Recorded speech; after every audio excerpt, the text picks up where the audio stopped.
page d'actualité économique et les résultats du Crédit Agricole publiés ce matin en nette hausse, comme les autres banques, portées par les activités de marché, avec une réduction aussi du coût du risque.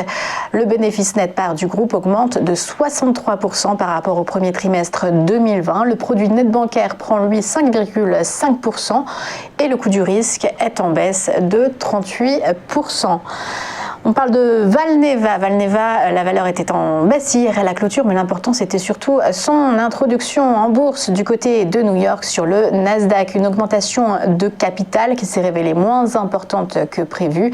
Sur les 100 millions de dollars espérés, Valneva n'en a finalement levé que 78, ce qui a établi à 26,41 $ le prix d'une action, qui a déjà pris 7% lors de son premier jour. Valneva est la seule biotech française à avoir un vaccin anti-Covid en phase 3. La pépite française avait traversé la Manche pour conclure un contrat avec le gouvernement britannique, alors qu'il n'y a toujours aucun accord avec l'Union européenne pour des achats de doses. Mais Valneva a aussi beaucoup d'autres ambitions, comme sur le terrain de la maladie de Lyme ou contre un vaccin contre le chikungunya.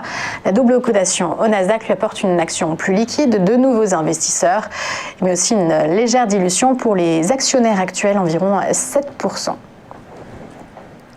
Et Orange échoue à mettre la main sur la totalité de sa filiale belge. Après une offre qui s'est étendue jusqu'au 4 mai, Orange a annoncé n'avoir récupéré que 77% du capital de Orange Belgium. Le prix annoncé était de 22 € par action, avec une prime de 36% par rapport au dernier cours connu. C'est un des fonds au capital avec 5%. Polygon qui avait prévenu qu'il ne serait pas intéressé à ce prix-là.